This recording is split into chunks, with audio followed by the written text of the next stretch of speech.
Hello and welcome to Red Mist TV. This, of course, is the channel where we talk about all things Manchester United and Liverpool with Scott and with Barry. Now, last night, Manchester United played in Miami in the last game of their pre-season tour. They ended up beating the current UEFA Champions League winners by 2-1 on the night. And by all accounts, Alexis Sanchez was on top form. As well as that, today we'll be discussing potential ins and out at Manchester United and at Liverpool. Smalling reports this morning that Smalling could be set to join Wolves, and that long-term acquisition at centre-back, Harry Maguire, could well be coming to Old Trafford. So more about that during today's programme. So Scott, a 2-1 win last night for Manchester United. Is all forgiven? Well, I mean, it was a much more positive display, positive result. You can't ever grumble at beating the European champions by 2-1. It was better from Jose Mourinho because he gave better messages after the match and in the post-match. You would almost say as if, imagine someone's had a word with him, because he was saying the same things, that it's pre-season tour and doesn't really matter, but we knew those things already, but he definitely had a more positive spin to put on it. On the pitch, you know, it was funny because we talked on Saturday about 3-4-3 being a good option for Man United. That's what they played last night, although some of the players were having to chop and change in the positions. And it actually worked really, really well. It obviously throws up more questions about how our players going to fit into whatever formation Jose decides to play. But he was very quick afterwards to dismiss using that formation this season in the Premier League, saying that he switched to 3 at the back because of a lack of options and because a lot of the players, the Pogbas, the Matiches, are either injured or getting a rest from the World Cup. So, for instance, look, we've put up the player ratings on the right-hand side of your screen. It looks a bit benign in terms of a player rating sheet, but there's a story behind most of it. De Gea, for me, gets a 6 because you can see that the goal didn't have much else to do, and it was kind of like an ordinary display from him. It was interesting, though, the 3 at the back, McTominay came in and played the left-sided of the 3 centre-halves. This guy, to me, I've said it before, he is almost trying to replicate Michael Carrick. His playing style, his physique, everything about the way he passes the ball and he moves. It's almost as if he's tried to, become like a clone of Michael Carrick, which is no bad thing at all. He started in that defensive role, did really well. I gave him a 7 because when he moved into the midfield in the second half, Jose didn't make any changes until the 65th minute. He was a bit quieter in the second half, but actually he would have got an 8 for the defensive performance in the first half. Bailly, who played, he mixed with Fosu Mensah in the central and right centre-back role. Gave him a 7 because he was very, very solid, very, very good. But to me, although Bailly is a very aggressive defender when the ball's on the ground, sometimes I find him quite hesitant when the ball's in the air. And we saw that actually against Liverpool in the 4-1 defeat. And there were a couple of times where I thought he was going to let the ball drop over his head. But a solid performance. He did also miscover the near post when he was in position to do that for the Benzema goal for Real Madrid, which let them back into the match. Fosu Mensah is continuing to have a really decent pre-season. And again, caught out a wee bit for the Benzema goal, but very, very solid altogether. So the real problem in the team, and probably a guy who we are going to be saying goodbye to, whether it's on loan or a permanent deal, is Darmian. Now, he's got a 6 because he got the assist for the Sanchez goal. Yeah. It was a lovely goal. Really well worked down the right-hand side. Mata involved, who had a decent game. Darmian on the overlap. It was one of the only times he got forward with real effect. Cut back to Alexis Sanchez, and it was a great finish, great goal. He was poor other than that. Yeah. He failed to trap the ball out of the air a couple of times. Generally looking very nervous, conceded possession a lot. It would have been a 4 or 5, but I've given him a 6. Yeah, reports today, interestingly, that the Napoli president has come out to say that Manchester United are in talks about Darmian. So it's a good move for him. It wouldn't be a surprise. Yeah, it's a good move for him. Napoli are trending up. They've lost their manager to Chelsea. I think we need to talk more about Chelsea. That they're going to be more of a threat this season than people are talking about. But look, it would have been a 4 or 5 for Darmian, but I've given him a 6 for the assist. On the other side, Luke Shaw went a lot quieter in the second half, as they all did. The second half really didn't get off to a good start at all. The first half was excellent viewing, but some really good forward runs. I just like the player. I just hope, and I think most Man United fans just hope it works out for him. We don't really want to see Ashley Young, or certainly I don't want to see Ashley Young starting in any way, shape or form at left back. But what the 3-4-3 does is it gives Shaw parameters to work on. Yeah. You could see whenever he's played under Jose Mourinho, particularly last season when he was getting pelters from the manager playing in the back four, that he didn't know whether to stay, go, come short, go long.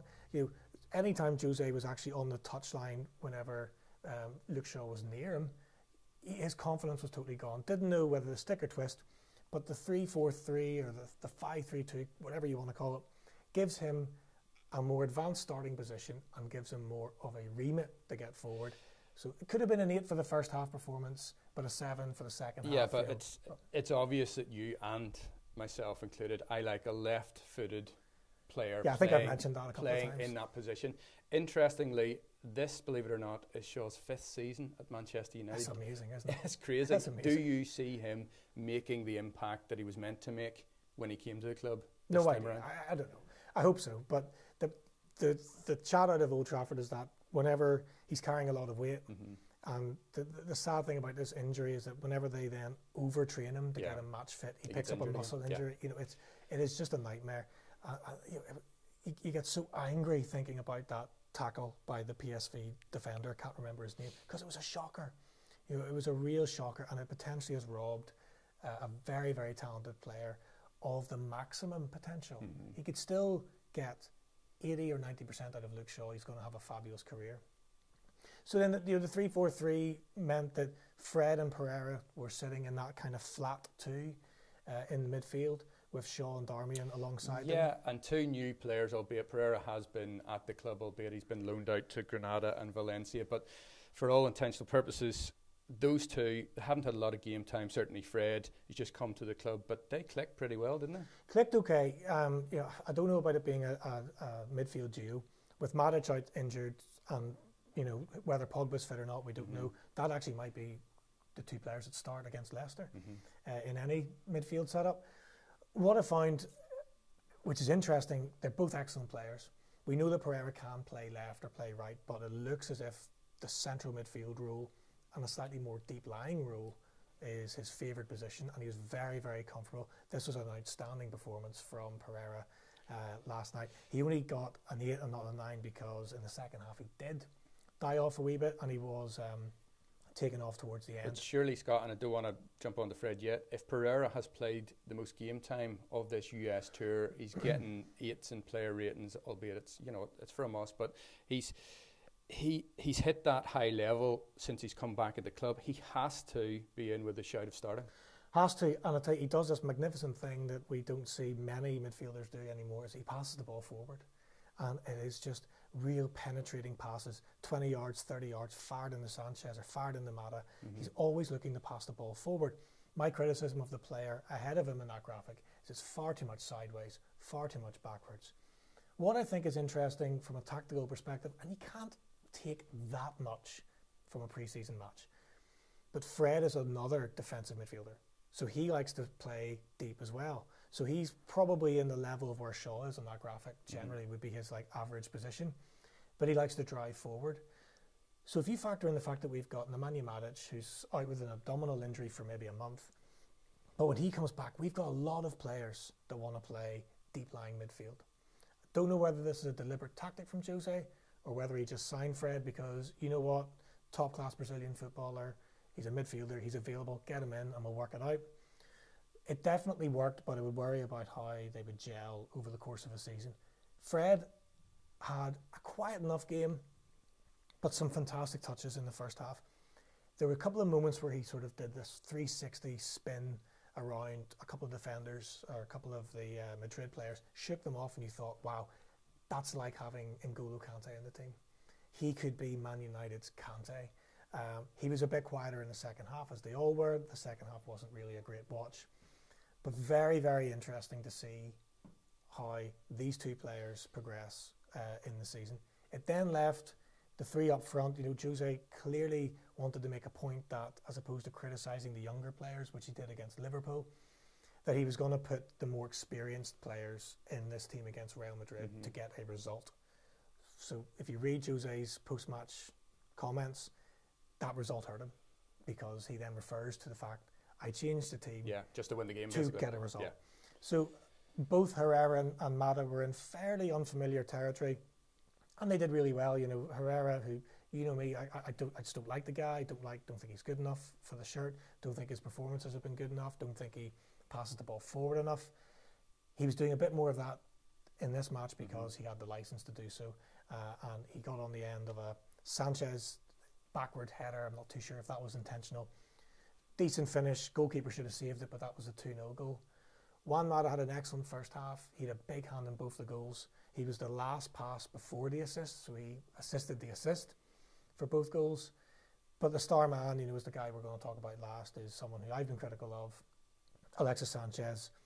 You got everything that you'd expect from Alexis Sanchez, which is the work ethic, the work rate, the wanting to drift off to the left, cut in on the right, taxing defenders. He knackers defenders because he makes them work so hard. But look, he had a great goal, lovely finish from the Darmian cutback, and he assisted the Herrera goal. So look, if that's what we're going to get from this guy, week in, week out, then we're delighted. Not to labour the point about this setup, I think the setup last night is better for Sanchez, and you're going to get the best out of him, because he's not a centre forward that can play up on his own alone, like Lukaku does. But what he can do is he can play in a 2 or a 3 man formation if it's 3-4-3, because he gets this license to drift off enough to the left that he wants to, but he still has the starting position of being in an attacking position and threatening to the middle of the goal. So that is that's how I sum it up. Guys, get in touch. We're on Facebook Live, we're on YouTube Live. It'll be posted as a recorded video on both platforms. So if you stayed up and watched the match last night, really keen to hear how close I am to what you think about the player ratings last night, and also what you think about the setup, because Jose's pretty much dismissed 3-4-3 as an option, having hated it previously and always been a 4-4-2 man. Under Jose Mourinho, that setup has really worked. We scored 7 goals in a week last season against Arsenal and Watford. It released Pogba to get forward. Lukaku looked like he was really benefiting from having a partner up there. But then whenever Pogba got the red card against Arsenal, Jose went back to the sort of the 4-3-3 with a 4-2-3-1. So really keen to hear what everyone else's opinion is on that. Yeah, and on that point, Gareth's been in touch on Instagram to say, well, surely you've got the beating of the European champions this season, this time around. As a Liverpool fan, I want to inject some sort of realism into the conversation. Last night's Real Madrid team bore no resemblance to the team that played in the Champions League final against us. There was only one starter in there. In fact, when you look at the statistics after last night's game, Real Madrid actually had something like 71% of the ball. And I know United then kind of tucked in the second half. It wasn't perhaps United's second half, but they did well enough because there were no goals scored in the second half. That's fine. But what I want you to think about as Manchester United fans, is this in any way, it's a win and that's good, but is it a false dawn insofar as, well, who were the opposition? I suppose all in all, it's still pre-season and you can only beat what's put in front of you in pre-season. And going back to what Jose said, and this is our criticism of him, that he's been miserable, but what he said after the match is quite right. He's learned nothing. And I've learned nothing either, really, because it's pre-season and the results are pointless. They don't matter. If we lose 4-1 to Liverpool, 3-0 to Real Madrid, it doesn't really matter that much, other than it gives maybe the opposition team that wee bit of added confidence to go into the season.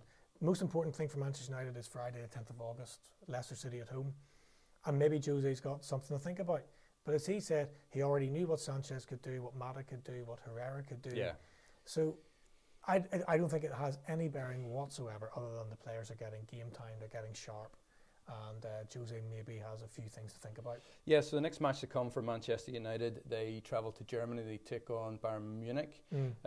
More of the big names you would fancy would be coming back for United: Lukaku, Pogba, Rashford. Who've come back from holiday early. Yeah.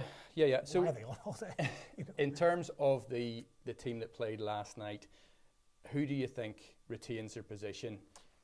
One for this weekend, but I suppose looking beyond that, who's going to be a starter for United in the Premier League come the first game against Leicester? So De Gea starts, the goalkeeper. Yeah, agreed.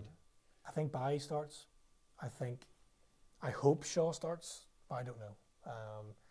And it looks like with Matic going to miss the start of the season, if Pogba doesn't play because maybe he's short of fitness, I think you could be looking at Fred and Pereira. Pereira was, he was good. He is now not a player who should be going back on loan. Yeah, agreed. I don't think Herrera starts. I don't think Mata starts. I don't think those two players over their last 4 or 5 years at Man United have ever started in the first choice 11 of the previous 2 or 3 managers. Sanchez will start, whether he played badly or well, but he actually played well last night. That still worries me. It doesn't. As a Liverpool fan, I don't mind who you pick, to be quite honest. But if I were a fan of your club and we had, somebody who was nailed on, no matter what he did the week before the game, before he's still going to start, I don't agree with that. I don't agree with that approach whatsoever. So it worries me what Jose has said about him, particularly after the Liverpool game, that the young players, the poor man Sanchez has to play with these young players who have no experience. I mean, he's got to be framing that for reasons we've already discussed in a different way.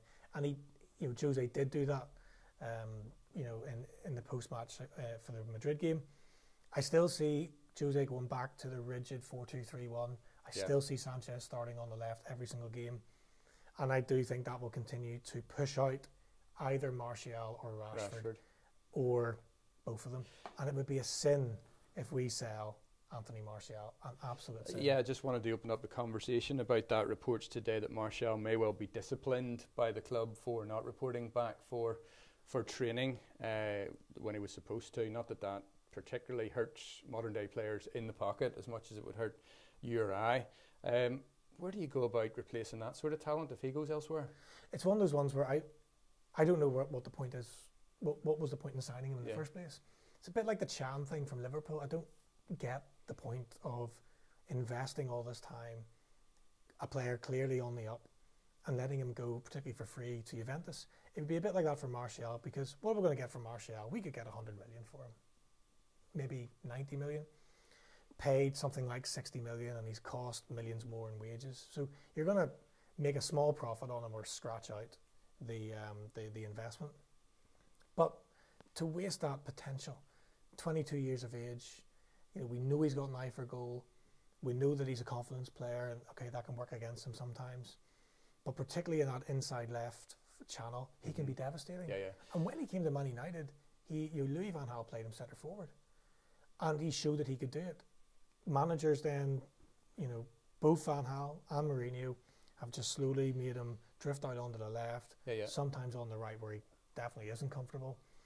But I don't get what the point is in selling him, because I don't then see, what was the point in buying him in the first place? Yeah, I think what's going on there, I think it's quite clear that Martial wants to be a starter in the team. That's as simple as it gets for me. He's not willing to sit and come on for the last 20 or 30 minutes. So from a player's point of view, I can totally understand why, if reports are to be believed, that he wants away from the club.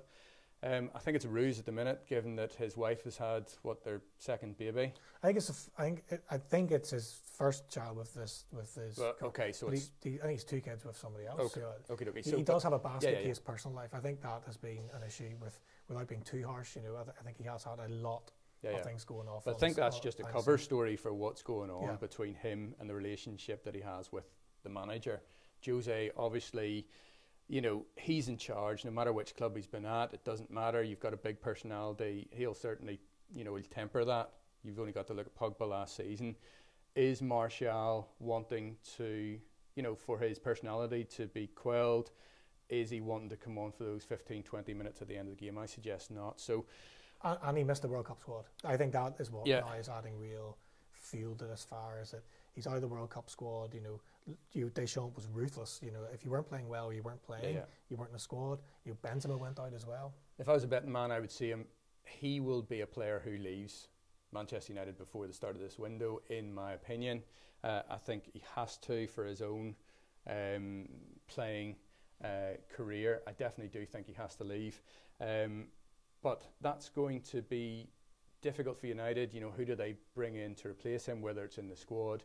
And, you know, all in all, what's that saying for development? You know, are they going to be able to bring these younger players to the club to develop them, given, you know, how this has turned out for a world-class player, in my opinion? Yeah, and it means that the likes of Juan Mata, if Martial does go, then moves up the batting order. But there's a player who's 30 years old being favoured against a player who's 22 years old. Look, if the guy has a bad attitude, we have to give Mourinho his place to some extent. If the guy's a bad attitude, he's a bad attitude. Maybe we don't know that. Yeah, we're really looking at it from the outside in. And I'm going to be trying to be as balanced as I can with Mourinho this season. He makes it hard, I think, at times, you know, for Man United fans. But if the guy, you know, isn't pulling his weight, has a bad attitude, is breaking rules in the club, is messing about, then that would be okay. But tell us that. Yeah. Tell us that's what's going on whenever the deal's done. What I would say is the whole thing about going home to the birth of your child, you can't rob someone of that moment, you know, no matter who they are or where they are in their life. You know, when Fabian Delph did this at the World Cup, flew home, birth of his child, came back. So well managed though by Southgate. Yeah, so absolutely it was, and it wasn't the only thing that Southgate got right in that World Cup in terms of managing the team and the players. So if Martial has broke those rules, then he's not exempt from that at all. Yeah. But I still think he's being mishandled generally. I understand that. I just see United in their armoury. If Liverpool are playing against United, it's 0-0, and you're bringing on Martial with 20 minutes to go. I'm worried. Yeah, and maybe someone else has played left for 70 minutes and completely knackered. Yeah. Your right back Gomez or Alexander-Arnold or whoever, and then he looks over the bench and sees Martial coming on. Yeah. It's demoralising because he knows he's going to get more of the same, you know, if not even better. So United have to, if they're going to offload Martial, they'll have to, you know, put some kind of clause in there that he won't go to any other opponent in the Premier League, as far as I can see. Otherwise, they're setting themselves up. Bayern looks an option. We don't know who we're offloading Martial to. All people are giving is an opinion on he'll probably get into the PSG team because they might get rid of Di Maria. He could get into the Inter team if they offload Perisic to Man United. That might make a bit more sense from the United point of view. Or he could go to Bayern, you know, because Bayern Munich, having had so many different options and bought so many different players, towards the tail end of last season under Jupp Heynckes, playing Robben and Ribery, both players must be slightly over the hill. 34, 35. Robben, what a player he is. I really wish United bought him whenever, you know, Van Gaal tried to do it. But generally speaking, you know, for what the club is, what the values of the club are, it would be a sin to sell Martial. Definitely. Unless he's a rogue. Yeah, he's got something up his sleeve that you can't control. Then okay. Right. So the tour then, if you're summing up the tour from a Man U perspective, has it been a success? You've said you haven't learned a lot from it. Do you want to do it again? I think you have to accept that it's not whether I want to do it again or we know Jose Mourinho doesn't want to do it and the manager doesn't want to do it. I don't particularly think Ferguson wanted to do it either towards the end of his time. It's just, this is an international, global brand, and it has a fan base all over the world, and this is where, you know, that's where the marketing is at for Man United to do those things, and that's why Liverpool are chasing it, and Chelsea, and all the big teams are turning up for a reason, to grow their brand and to cash in on it. Like, you can only imagine what the online sales have been of merchandise and everything like that. Like, it must be frightening. So no is the answer. I think it's a total disruption. Clearly, nobody's happy about it. Mauricio Pochettino saying total shambles because we're in the States doing this pre-season tour that we're almost obliged to do. Meanwhile, the Premier League are deciding to close the transfer window on the 9th of August. So I've no time to get players because there's been a World Cup on. Don't have massive amount of sympathy for him. Other teams appear to have been able to bring players in and move players out. But you would avoid it if you could. But it's a fact of life now for these clubs. Let's talk about the centre half position. Manchester United looking to bring at least one player in, it appears. Harry Maguire today, still rumoured that he will ultimately land at Old Trafford. Smalling may exit. I've still got my doubts over that, whether actually Jose will keep him, to have him in reserve. What about Maguire? Do you rate him? Well, it looks as if he's the one. So Jose referred to sort of a typical sort of mystical message from Mourinho, is that if I get one player, I'm happy. If I get two, great. If I get none, he said, sort of no drama. So the one appears to be Harry Maguire, £65 million. I don't even, a lot of dough, forget about the money. It's just that there's no sense to any of it anymore. And he's a significant upgrade on Smalling in terms of his ball playing ability. Look, Chris Smalling served the club well. 28 years of age now, which you actually, I didn't realise he was that old. One of those things. Attacks the ball well. Good leadership, but not good enough for Manchester United in terms of what they're trying to achieve and in terms of his ball playing ability. A back four last season of Young, Smalling, Jones, Valencia, interchanging with one or two players, Bailly and Lindelof. That wasn't good enough last season to win the league or the Champions League. So why do we think it's going to be good enough this season? So to make a change, I totally agree with. And I like Smalling. What I would say about that, though, is cannot see Wolverhampton Wanderers at all. Although your manager really does tip them for top 10. Yeah, but if not more, I suppose from what you're saying is Smalling has to weigh up in his own mind. Smalling, for me, at United, is a small fish in a big pond. If he goes to Wolves, he's a big fish in a small pond. So he's 28, did you say? 28 years of age. So you mentioned, he's got to decide for himself, if the club bring in somebody else, for instance, is he going to want to sit on the bench? Is he going to want to compete for that place? Is he going to get that place? Well, the easier option may well be to go elsewhere and actually be the star man. And that could happen. And a sort of bizarre things happened to Smalling was that when he wasn't in the Man United team, he was getting in the England squad before Gareth Southgate. But then since he's played virtually every game last season, the England managers realised, he's not good enough, so he didn't make the World Cup squad. Yeah. That. So it's funny that the more Smalling has played, it has highlighted his deficiencies. I still think Wolves is a big step down. I don't see how they're going to afford him, and I don't see how he would perceive that to be a good move.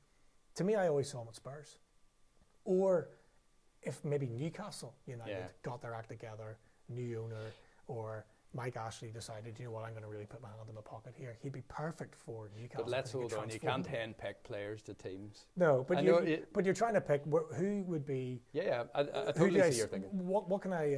What shirt do I see him wearing? Yeah. I see him in a Spurs shirt. See him in a up round top 3, 4, 5. See him in a Leicester shirt. Why isn't there a deal being struck for Maguire with Smalling going in the other direction? Yeah. Nobody seems to be talking about that. No, that's a fair point. Because Johnny Evans has gone to Leicester now. He'll be a starter there. Good defender. They're probably panicking, thinking, well, we brought Evans in to play alongside Maguire, and now our key guy is nearly out the door. So it is interesting. I just can't see Wolves from any perspective. But you know what? Maybe Jurgen Klopp was right that this is going to be the surprise package for this season. And there is always one. There's always one. Yeah. Well, watch this space as far as those transfers go. Have we talked all things Manchester United? You happy enough? Yeah, for a day. Yeah, for a day. Let's then talk about Liverpool in the transfer market as well, and some injury update.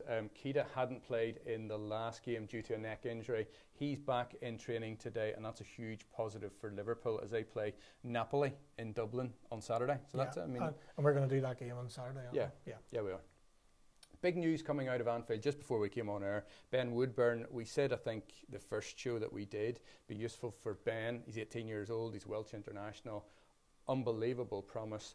A season on loan would be tremendous for Ben.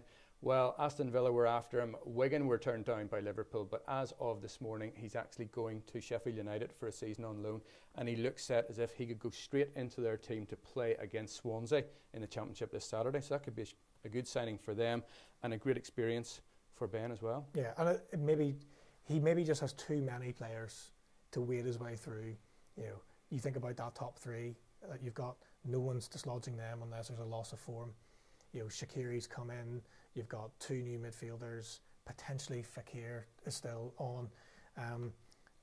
Shame that Oxlade-Chamberlain's knackered for the season, but if he comes back, there's another player he's got to wade his way through who can play in a variety of positions. So it's the right thing for Woodburn to get game time, because he's still thinking, and Ryan Giggs is probably thinking, he probably gets in the Welsh squad so long as he gets games. Championship, I think he still will. Probably not League One, but Championship. He'll be in the Welsh squad. Goalkeeping position at Liverpool. I was delighted yesterday. The official club released a video of training yesterday, and Alisson made a wonderful point-blank save. I know it's in training, but it certainly gave me confidence. And staying with goalkeepers, Mignolet. It's always nice when your goalkeeper makes a save, because you did not put 9 past him in the Champions League. You're not going to let me forget this. No, you always expect your goalkeeper to make a save. Talking goalkeeper, staying with then, Simon Mignolet reports today that Barcelona are after him. It'll take at least 12 to 15 million to prize him away from Anfield. He stepped down the pecking order. Liverpool are playing Barcelona? Not quite. But it's being rumoured he'll go to be understudy to Ter Stegen at Barcelona. It's mad. What are these managers watching? Rob Green going to Chelsea. Yeah. Oh, I know he's a third choice goalkeeper, and obviously Mignolet's going in to be Ter Stegen's understudy. But and in fairness, Man Utd have signed Lee Grant, who's he didn't get in the Stoke team last season. He was relegated, so okay, fair enough. So that's everything that's coming out of Liverpool today. We will, of course, be covering the Liverpool-Napoli game from Dublin. We're going to do a watch-along to that, so please do join us live on YouTube and on Facebook. Please do interact with us on all our social media channels as well. That's about it from myself. Scott? And let us know what you think about my player ratings for the United-Real Madrid game. Nice positive way of ending the US tour on a good note. And make sure whenever you subscribe to our YouTube channel that you hit the little bell icon. That way you'll be updated with our new content as it's released. We're going to be back with some more from Red Mist TV on Friday. We'll see you then.